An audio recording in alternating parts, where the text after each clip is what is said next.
Welcome to the MLSecOps Podcast presented by Protect AI. To make sure that the AI is trustworthy, that means aligned with human value. The community is kind of figuring out their risk level here. We just have to get over this magical thinking with AI. We don't fully know how to completely prevent these type of attacks. The tech is just constantly changing in this field, and it's moving very quickly. What is the potential risk? This is MLSecOps. Hello and welcome to the MLSecOps Podcast, where we dive deep into the world of machine learning security operations. I'm one of your co-hosts, Dee, and today Charlie and I have an amazing guest joining us on the show. Her name is Katharine Jarmul. She's a principal data scientist at Thoughtworks and the author of a fantastic new book called Practical Data Privacy. She also has a blog called Probably Private, where she writes about data privacy, data security, and the intersection of data science and machine learning. We'll have links to both her blog and her book in the show notes and transcript, so check them out. There is so much we cover in this conversation, from the more general data privacy and security risks associated with ML models to more specific cases, such as the case with OpenAI's ChatGPT. We also touch on things like how GDPR and other regulatory frameworks put a spotlight on the privacy concerns we all have when it comes to the massive amount of data collected by models. Where does the data come from? How is it collected? Who gives consent? What happens if somebody wants to have their data removed? Things of that nature. We also get into how organizations and people, like business leaders, data scientists, ML practitioners, can address these challenges when it comes to data. The privacy risks, security risks, reputational risks, and of course, we explore the practices and processes that need to be implemented in order to integrate privacy by design, as she calls it, into the machine learning lifecycle. Overall, it's a really informative talk, and Katharine is a wealth of knowledge and insight into these data privacy issues. As always, thanks for listening to the podcast and for reading the transcript and supporting the show in any way you can. With that, here's our conversation with Katharine Jarmul. I had the unfortunate experience of going to university during the maybe second AI winter, I think is what we call it now. So I was really good at math, but everybody told me do computer science. I really hated computer science because computers are awful. and I really liked math. So I ended up actually switching my major to do statistical thinking. And mainly I actually went to the social sciences. So I did political science and economics with a focus on statistical modeling and so forth. That was really fun. I liked it a lot. And then I went beyond that. I did a little detour and I was a teacher for a few years. And when I got back into data, I was hired as a data journalist at the Washington Post. And that's when I first worked on what we would call today data science. So at the Washington Post, we had some investigative projects. So we were one of the first places to do Hadoop for data reporting and so forth. And I worked on a Python application team that built news applications with data and did storytelling with data. And that was now some time back. And from news applications and kind of news processing, I eventually got pulled into NLP. So I shifted to a startup that was based in Southern California that was doing kind of trendiness and NLP techniques, started by some Zooglers and some ex-Yahoo folks. And we got to play with Hadoop some more there and do kind of NLP and some of the first NER, so entity recognition and these types of things I learned on the job there. And then beyond that, I started getting involved in some larger scale data things. So how do we respond to data in scale? How do we do real-time scaling of these systems? And eventually found my way into deep learning, because eventually deep learning kind of took off in the NLP space. And that's when I learned deep learning. I was like, this is really cool. It's a bunch of math. I like it. Linear algebra, some other types of thinking through algorithms, thinking through Bayesian modeling, Bayesian thinking. And all that was really exciting. And I had to learn a lot of it on the job and via self-study. So I'm deep in the self-study space of machine learning, I guess. Fabulous. Thank you. So as we're thinking about data science then, and more specifically data privacy within the realm of AI and machine learning, what role would you say data privacy plays in contributing to the holistic security of machine learning models? Yeah, I mean, one of the things that I talk about in the book, and one of the things that I first noticed when we're thinking of something like natural language processing, is we're dealing with quite a large amount of personal data. So if you're doing any natural language processing at scale, and particularly if you're doing natural language processing at a particular entity, let's say, who wants to analyze messages, who wants to analyze maybe posts, social media posts, and so forth, you're immediately getting into a space where you're dealing with a lot of private information, and potentially private information that the people sharing it don't exactly know in what context this might be used. And one of the things that we notice when we do this at scale with deep learning is there is a tendency, or there is an ability for a neural network or other types of network architectures to essentially memorize or overfit parts of the data, particularly outliers. And outliers, therefore, are at much greater privacy risk when we think particularly in deep learning use cases, but also really any machine learning use cases. And this is particularly dangerous if you're thinking, oh, the outlier is somebody who put their address into a machine learning system, or they put their name, or they put other personal or private sensitive information that can be tied back to their personhood. And I think that this is part of how I started getting interested in the problem of privacy in machine learning. First of all, thanks again for joining us. I love having you on. This is fantastic. And congratulations on the book, which we'll get to later. But that's fantastic stuff as well. As you talk about the machine learning model lifecycle, you've talked a little bit about, say, how models can memorize their training set and potentially leak that at an inference, and that has changes in the model lifecycle and how data scientists and everybody needs to think about that. Talk to us a little bit about some of the main data privacy and security risks associated with the ML models. And I'm wondering if for our audience, you could categorize those risks based off of kind of where they occur in the model lifecycle. Ooh. That's there's like a two for one question. That's why we have two of us on hosting, right? I love it. Come to MLSecOps Podcast, you get free information. Yeah, no, I love it. It's also like a little bit systems thinking. Okay, I will try to be comprehensive, but I might miss something. So please comment if you see this and I missed something.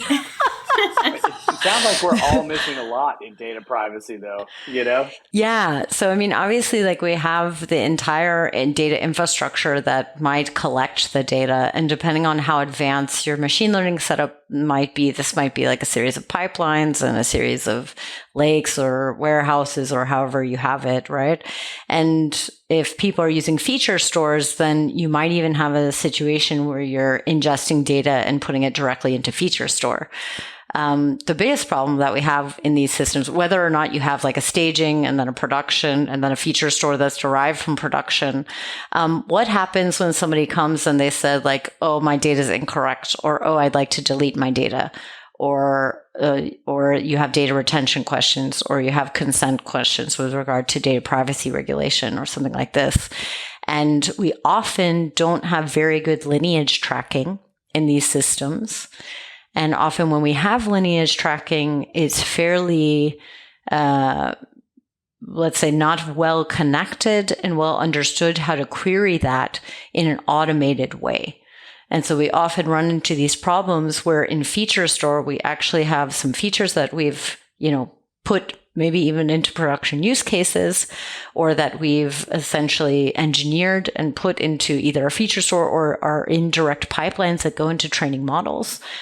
And nobody can answer the question of consent information.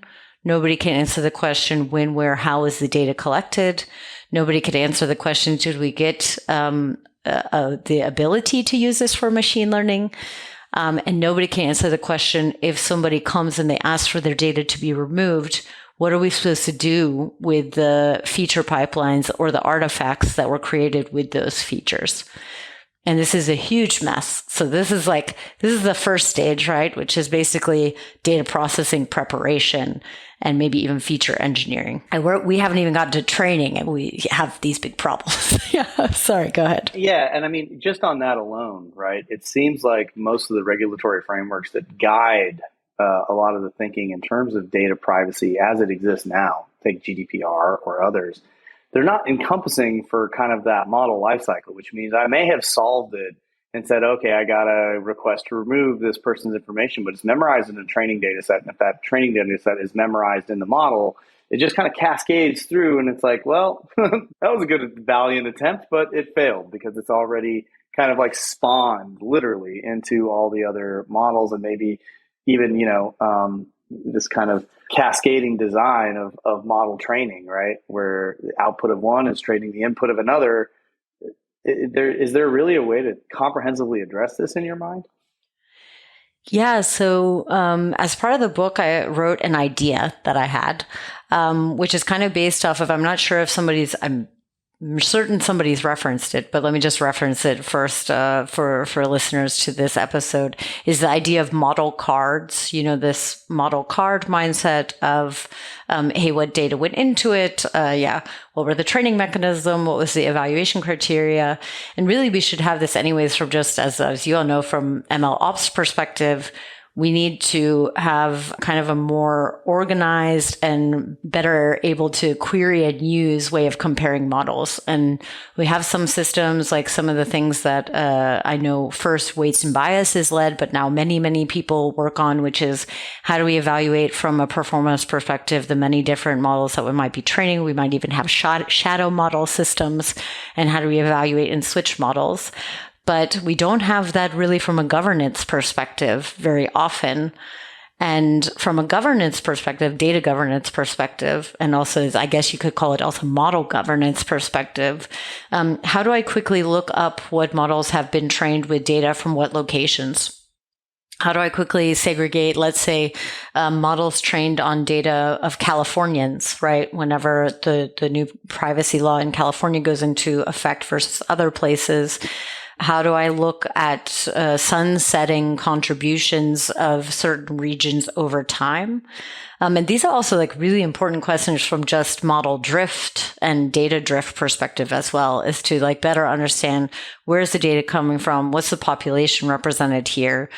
In what use cases do we want to, divide things by regions or divide things by particular user groups or something like this? And for coming from back to my social scientist roots, like population selection is a non-trivial problem in data science by default from a statistical perspective. And I think that it's an undervalued problem in a lot of machine learning workflows to actually think through what is population selection. And as for companies that operate in Europe, as the AI Act gets going, you have to take a lot of thinking about population selection and these types of things are definitely going to need to be better documented. So in the book, I describe what I call privacy card for machine learning models, where I suggest maybe some things that you can do, like what privacy technologies you evaluated. Where does the data come from? Does the model need to be deleted at a certain point in time? How are you allowed to use the model based on the data that it was used to train it? And I think thinking through like model retention periods is probably just a good practice by default. It's sad when I meet teams that say like they're using the same model for a year, because I think that probably means they're not actually evaluating the model in any type of real-time sense. Speaking of regulation, we mentioned a couple guiding policies like GDPR. We came across a blog that you wrote a couple months ago, Katharine, in your probably private blog. This one specifically was entitled ChatGPT and GDPR Showdown, AI Now Report Privacy, Privilege, and Fraud. So ChatGPT, super popular right now. How does the case of OpenAI's ChatGPT highlight some of the privacy concerns that you were just discussing, or maybe some that we haven't touched on yet, some of the more prominent concerns? Yeah, I think the question becomes if you're an outlier in the data, or let's even say you're not an outlier in the data. Let's say you're a creator, you're a content creator. You both are content creators. Have you had a chance to ask ChatGPT about your podcast? Never have. I have. I hate to admit it. And did it have updated information about who you are? And It shouldn't have. No, it was a hallucination, and the training set was it was very clear that it didn't have any reference but some of that was the prompt engineer, right? Like, we intentionally avoided giving it any information that would have, fed that retraining pipeline. Yeah. But even from the language model, so the GPT 3 plus whatever it is now, 3, 5, and 4, yeah, is from data collected from 21 and earlier, so 2021 and earlier. And I encourage people to have a look and to ask a bit who you are, who's your company, if those are listed, what's your blog, what's your newsletter, what's your podcast. Sometimes you'll get these hallucinations. Sometimes you'll get things that are half true, half hallucination. And sometimes you'll get even your own words repeated back to you and so forth. So when I ask, it's, it says Katharine Jarmul's a data scientist, focus on this, that, and whatever. And I think the question becomes, is that what the user would expect? Because I'm not on Wikipedia. I'm not like a famous person. I don't think, and ChatGPT should probably know who I am. And yes, you can search my name on the internet. Yes, indeed, you can find out things, but then it's mainly websites I control that I update. And the question starts to become, okay, personhood, these questions are personhood, branding, who you are, what you work on. And then also for people like journalists, their words, their actual words, their work, articles they've written. We get into a lot of intellectual property questions, but we also get into a lot of, is this expected user behavior? Like, is this expected that, would a user expect that they can be found in this system, or that their company or that their work can be found in the system? And I think the question starts to become, should there just be an opt-out? Because most of privacy engineering, most of thinking through building privacy into systems is actually thinking through the user desire and essentially trying to avoid situations where what the user expects and what actually happens, that we have this very creepy divergence. Yeah. And I think that's some of what you hear people say about personalized ads. When they're creepy, people don't want them. When they're good, people want them. But when they're creepy, people don't want them. And I think that's a lot of privacy, is figuring out socially and culturally, where are the acceptable boundaries and how can we make technology meet the social boundary rather than the other way around. So that social boundary of the creep line, right? Kind of are you coming up on creeper? Are you not coming up on creeper? Besides the technical components, there are clearly some process enhancements that I think you're subtly recommending, and in some cases maybe less than subtly recommending, such as the ability to let your users opt out of sharing, or to go back and scrub their data from that. What are some of the processes that you think need to be invoked outside of just hey, these are the technical things you should do. These are the technical, you've mentioned model governance, data governance, there's code governance. The reason we started Protect AI was because we don't believe that any of these encompass the ML lifecycle holistically. They're all kind of transactional. But, what are some of the process components that you're thinking of in terms of helping advocate to improve privacy and get privacy by design in the models early on and continuing that? Yeah, I mean, one happens, as you pointed out, right at the beginning. It's how do we decide what the model can do, what the model can't do? How do we govern that in any reasonable sense? And then how do we look at what data we're allowed to use, what data we're not allowed to use, and keep that all testable, right? You should literally be forced to test this. That data from bucket A should not be allowed to reach feature store C. And if so, it should be missing these pieces of data, right? And these are all things that you all very well know we could test, we can validate, we can revalidate, we can think through even testing for entropy. Should we want to use encryption? Should we want to use masking, tokenization, any of the number of things that we can use. But then even in training, there's actually a lot of options. So when you think of model training, one of the chapters in the book goes through adding differential privacy as a potential privacy protection during training. And your results may vary, so your problem might not actually fit differential privacy. That's fine.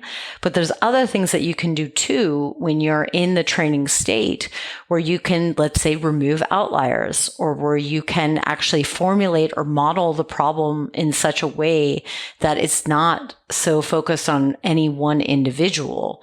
Where people are more grouped, or where you use things like Bayesian thinking or other approaches to your algorithm design and development, and therefore also your training, that allow for people to have the outcomes they expect. And again, if it's a personalized ad system, guess what? There's only a certain amount of privacy you're going to give, because the model itself is not supposed to give privacy. But what people should be doing is also testing with users. Is this the expected outcomes? And then as you all focus on having those tests then integrated. So how can we formulate the expected outcome in a technical way? And then how can we use that evaluation criteria in the way that we validate whether the model is behaving as expected before we release the model into a production system? And then obviously, like when we have things like people want explanations of model behavior, or people are requesting to refute a model inference or something like this, then we can also collect those as data points of how our model's doing, from a privacy point of view. So I would imagine that this kind of centralized mechanism of managing the privacy by design elements that you're advocating for, and it make a lot of sense that we're huge believers of at Protect AI and at MLSecOps Podcast here.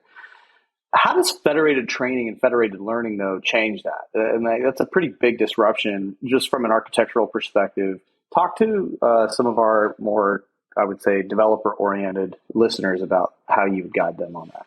Yeah. So I know that you've had some folks talk about federated learning already on the podcast. Just marginally. In passing. Okay, then we'll start from just so that everybody's oriented. So when we're shifting to a federated learning perspective, we're shifting training and also validation from a centralized data perspective to a completely federated or decentralized setup to some degree. And federated learning was first championed at Google. And the reason why it was championed is they actually wanted to use more sensitive and private data. But they realized that they would very much go over the creep line if they did it. Because what they wanted to do is they wanted better keyboard suggestions for non-native English speakers. So they wanted keyboard suggestions in multiple languages. And they realized that their training data set is so biased in English that they had really poor suggestions for sometimes both things like emojis, but also even words and conjugation in other languages, not in every other language, but in numerous other languages. And they thought to them, or, the data science team that was working on this problem thought, it'd be really great if we could get better data from people's keyboards to predict these next words or potential next tokens for multiple languages, and get them directly from people who said, okay, my default language of my keyboard is Spanish or Portuguese or Italian or German, right? But they realized that's super creepy. We can't just steal everybody's keyboard data from their Gboards on the ick factor that's pretty high. That wouldn't have gone over well from a PR perspective or probably any privacy regulation perspective. And so they said, why don't we ship training to the device?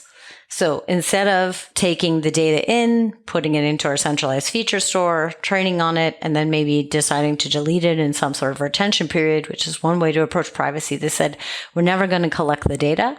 We're going to send the model training to the device. And that sounded, 6 years ago when it started, really crazy. But now I think people are used to their device having even specially designed chips, so like M1 chips and these types of things that Apple are doing that have GPU-like or vectorized or tensorized operations accelerated on device or on end hardware or on embedded systems, that's a reality. And then we have more and more RAM, more and more processing power. And this provides some extra privacy because, again, it's not sending every token, but we can argue about the privacy controls of federated. So it's definitely good in that data doesn't become centralized, but there are ways that the systems that do this can leak private information, particularly for outliers and these types of things. But I think it's a really cool step. And I think it also opens some interesting security questions, as maybe you're pointing to. Yeah. Yeah, you landed on that, right? Because, I mean, it's a different type of almost secure enclave type of thinking, but it also creates a bunch of spirals in terms of how you'd have to take care of that operationally. Absolutely. Absolutely. And you're now training with data you can't see. So just everybody reflect on that for a minute. Yeah, and you don't know where it is, you don't know where it came from, and you don't know where it's residing, right? Exactly. It's just kind of out there. It's ephemeral. Exactly. Yeah, so that gets me thinking, what types of privacy enhancing methods should organizations be thinking about with regard to their model training? Can you talk a little bit about encryption, anonymization? What should we be looking at for models that maybe have been trained on more non-private methods in the past? Yeah, I mean, I think the easy start is to start thinking through like the absolute basics, which is minimization. So data minimization, what can we take out that maybe we don't need? Even things like categorization or tokenizing, masking. So one of the suggestions I had in the book is it happens that a lot of times fraud or credit align with private attributes. And these are often also encoded in biases in our society and so forth. So like that zip code implies income, and that income then applies creditworthiness or fraud risk and these types of things. So a lot of times you'll go into these systems, and a lot of times zip code is directly encoded in fraud or directly encoded in credit risk or any of these other types of modeling because it performs well, because it's directly tied to income, and sometimes it's also tied to race, and sometimes it's also tied to other factors. And so when we think through all this, we have to ask ourselves, okay, from a privacy point of view, does it actually make sense if what we're actually trying to encode is income? Shouldn't we just literally take the census income block by block and map it to income? So instead of tacitly saying these zip codes have fraud and these zip codes don't have fraud, which release quite a bit of private information also about where your customers are, for example, and where they aren't, you could have an encoding mechanism where you take zip code and you translate it into income. And when it's income, there's a much smaller search space. And yeah, okay, now I know somebody's income or presumed income, right? It's a guess at their income. But that's a lot better than knowing their income and their zip code. So like sometimes you just got to think like, what data can we remove? Or like more clearly say, here's the private information that we're trying to learn, and I'm going to model it so that it matches what I'm actually trying to learn. So beyond these basic approaches of trying to remove data and think through the problem, like what are you actually trying to do with the private information you're using?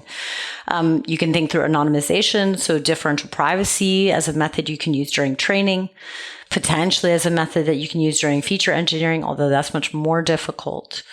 And then you move towards things like federated learning, things like encrypted learning. So I used to work in encrypted learning where we actually only ever train on encrypted data. And these are obviously much more advanced methods and are going to be dependent upon you having the team capabilities to launch these types of things and the infrastructure that it takes to launch these things. But also, I think fundamental shifts in the way you can design machine learning systems with more privacy and often with more security guaranteed.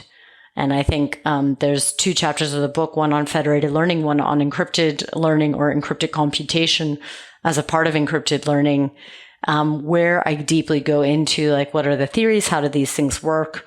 And then what are some open source libraries and tools you can use to get started, to at least just, if you're a tinkerer like me, maybe you just want to tap your toe in the water and see how does it even work? How can I even learn unencrypted data? And I think for me personally, I think the future of the industry is thinking through more decentralized, more user-controlled machine learning. And obviously, these two things, encrypted learning and federated learning, have then a big impact should that be a future of machine learning that we can see. So as a follow-on to that, Katharine, I'm assuming that one of the things we need to build into the build process of machine learning is really more auditability of the system, not just model cards. Like you need to know which model on which inference endpoint contained, and you need that full lineage to see it. And you need the ability to go back in time and reconstruct everything in the model lifecycle, not just the model card as it existed at that point in time. Is that a fair assumption? Yeah, I mean, at the end of the day, we need auditable and at least partially automated ways of doing this. As in, there's no way that if a model card or this type of audit chain, even supply chain, we could think of it as a data supply chain of a model as well as a process supply chain of a model. If that's not somewhat automated, we all know nobody's ever going to do it. Nobody's ever going to update it. It's just going to die on a vine somewhere. And somebody's like, did you update the wiki? No, we didn't. So sorry, I don't know. So it's interesting that you bring that up, and I'd be remiss to both our listeners and the employees of Protect AI if I didn't comment, because this was unintended. But that's exactly what Protect AI's tool is doing. So for anybody who's listening or reading or wants to see that, feel free in the show notes, book a demo and we'll give it to you. I love this concept of thinking through kind of understanding the surface area of your model and understanding the privacy by design elements that you can check for, audit for, and control for based off of who, what, when, where was looking at something. I think it's a really critical, important concept that I think you're passing on to the listeners and readers of this podcast. Is that a fair assessment? I mean, I don't want to put words in your mouth here, but I think it's just about looking around the corner, if you will, and incorporating techniques that make the entire ML experience and journey more secure. Yeah, and absolutely. more private by design. Yeah, absolutely. I mean, I think if there's an auditable chain, like you say, and if I can look back and say, okay, I need to actually flesh out all models from a data retention point of view. Let's say that Europe decides that models are personal data if they've been trained on personal data, which could happen. And if so, it will probably happen soon. And if that's indeed the case, then data retention applies to models. So if I can't segregate the models that I had that use so-and-so data sources with so-and-so training mechanisms or lack of certain training mechanisms, like lack of using our differential privacy features or something like this, or differential privacy during training, then I immediately need to go find those models. I need to delete or remove them, or I need to figure out how I'm going to anonymize them. And I was recently at the EU Privacy Forum, where the data protection authorities meet with the cybersecurity authorities, along with academics, industry folks, and so on. And there was a whole section of the program this year that was just on deletion of personal data from models. And so I do not say this with the like, oh, maybe whatever is actively being discussed, put on the agenda by the European cybersecurity authorities and the data protection authorities. So I'm not trying to be like a scaremonger or anything, but it's a real concern that people have, and I don't think it's going to go away. So we've talked quite a bit, Katharine, about some of the processes and technologies. Let's talk a little bit about the people. Say organizations are looking to incorporate a lot of these privacy enhancing technologies into the process of building their ML models and systems. When we're talking about the people aspect, though, how important is it for the data scientists and engineers, practitioners, to have a clear understanding of regulations like GDPR in the EU and California Consumer Privacy Act, CCPA, these individual contributors in like a larger organization? Yeah, I think it's a great question. And I think it sometimes very much depends on how your organization is set up. So your organization might be set up already with a privacy engineering team, which means they're going to be the experts that you can always go to and say, okay, for this particular model that I'm thinking about, or for this particular use case, how exactly should I leverage privacy enhancing technologies? And a lot of the larger technology companies, as well as a growing amount of actually surprisingly consumer facing, e-commerce facing companies are starting to have privacy engineering teams, as well as most of the cloud providers now have fairly large privacy engineering teams. So sometimes that help already falls underneath the hat of the privacy engineer. Which is cool if so. But if you're at a company that just has like, let's say a risk and compliance or like an audit risk compliance plus privacy team, and then the data team, which sits in a totally different part of the enterprise, and you're trying to kind of convey across these very different ways of speaking about data, right? Data protection speak from a legal aspect is totally different than actual privacy technology speak in a lot of companies, and that's totally fine. But who acts then as the bridge between these two to make sure that the solutions that are being designed are actually compliant with the firm's policies, with the guiding principles from the privacy team, and also the other way around. So when the privacy team designs new principles or a new policy or anything like this, how do we actually then, from a technical point of view, translate that into our running systems and our architectures and say, are we still compliant? Are we not? Or if so, then how are we going to reorganize our architecture? And in well-functioning organizations, this is already decided and maybe taken under the realm of data governance. But in numerous organizations, this responsibility is quite scattered. And if you work at an organization where the responsibility is quite scattered, you yourself as a data scientist or a machine learning person, you might decide, you know what? I think this sounds cool. This sounds interesting to me. Let me tell you, there's some hard technical challenges in privacy. It's not all fun and games. There's lots of good math there too. And maybe you decide, hey, I want to work as a privacy champion, and maybe I want to create a role as a privacy engineer. I'm going to take this on.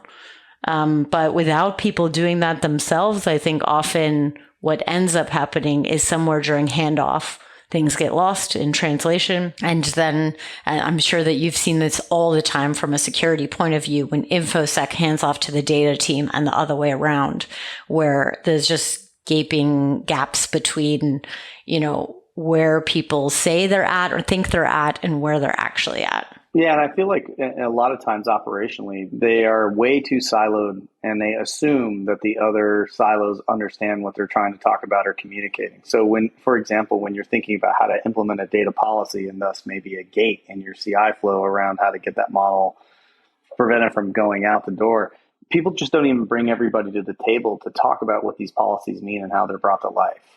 Like it feels to me like the simplest steps are just bringing people to the table and it's not being done.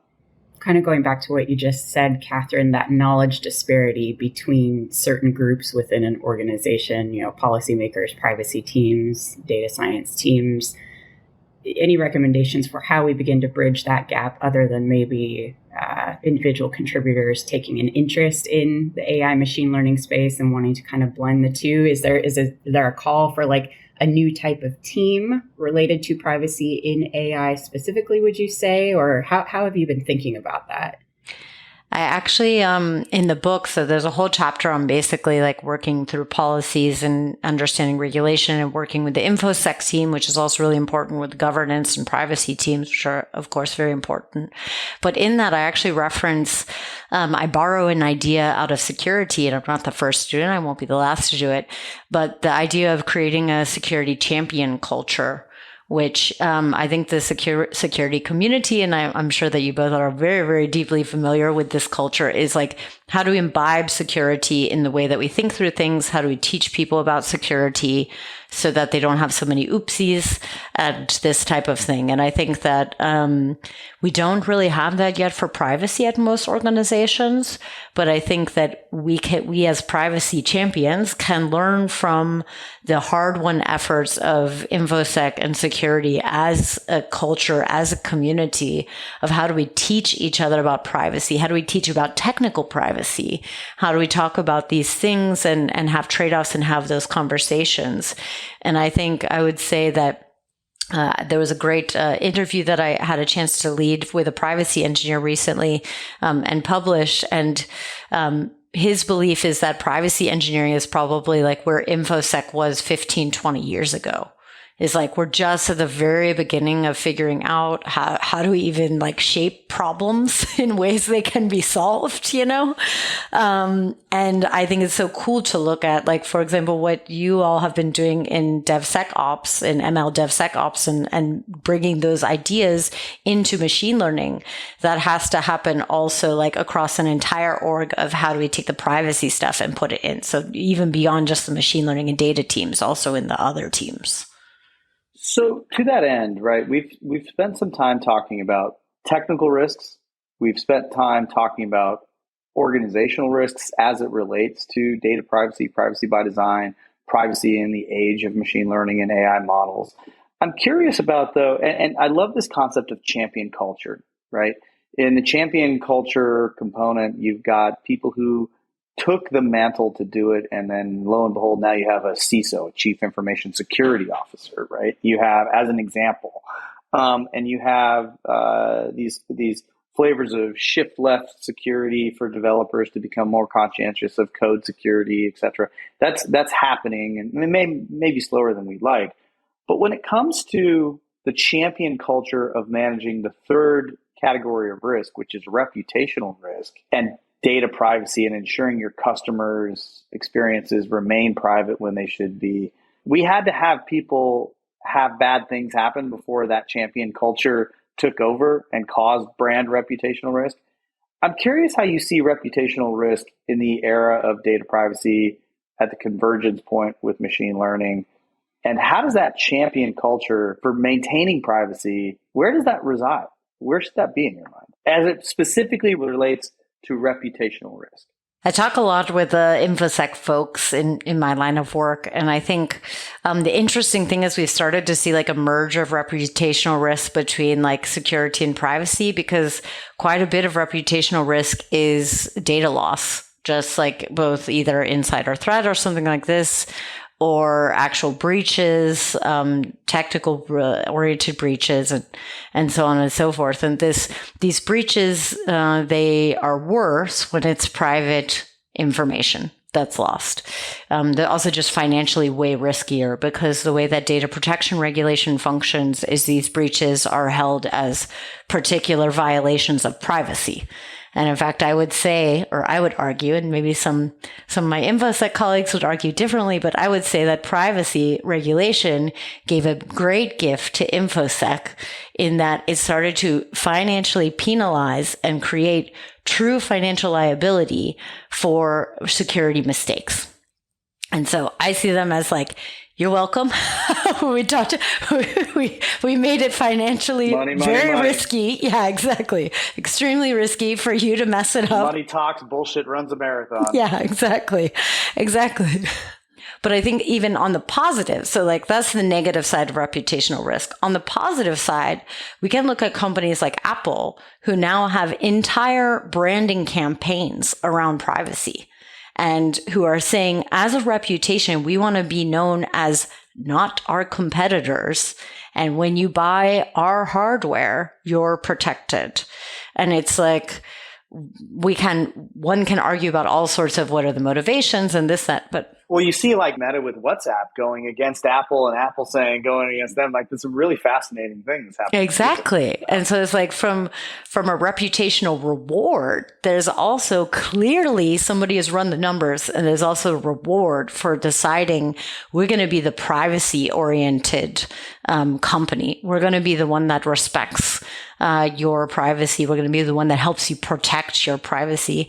And let's just say that Apple might be a great company in a lot of ways, but they're not going to do it if it's not also financially beneficial to them. Yeah. So I guess to end on that, what is the call to action for listeners from you interested in improving the AI/ML security postures vis-a-vis data privacy, enhancing data governance policies? What's your one or two call to actions that we can get everybody in the community rallied around for you? Well, I mean, maybe I'm most excited to be here because I think that you're already working on a big, hard part of the problem, which is when we think through building models in a more secure way, we're also kind of often touching how to build them in a more private way. And so I think you've already created a community and also a company and a product around thinking through how do we actually validate that what we're out there and we're shipping is secure by design. And I think that adding on private by design there would not be a huge stretch into thinking through, okay, it's secure. We've covered all of the bases we think from potential security loopholes, but can we also cover compliance risk? Can we also cover privacy risk? And can we also cover the types of governance risk that, by the way, are very much actively being worked on when we think about regulatory space? And I think both what the US is doing in terms of thinking through how do we do responsible model development, as well as the steps that Europe is making, and who knows where else in the world will also start making regulations around this. Privacy is going to be a growing part of machine learning.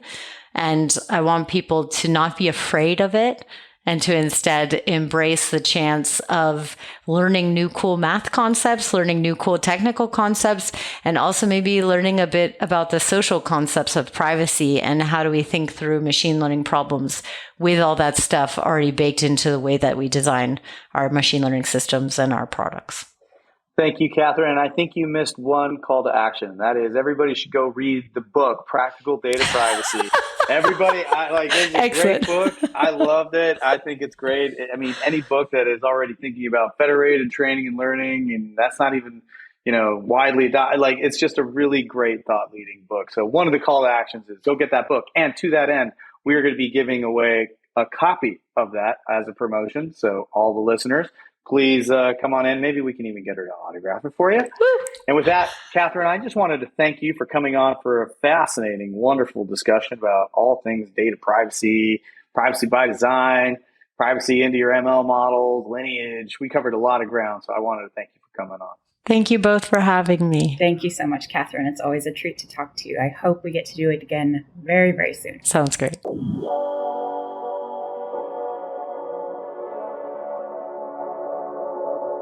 Thanks for listening to the MLSecOps Podcast, brought to you by Protect AI. Be sure to subscribe to get the latest episodes and visit MLSecOps.com to join the conversation, ask questions, or suggest future topics. We're excited to bring you more in-depth MLSecOps discussions. Until next time, thanks for joining.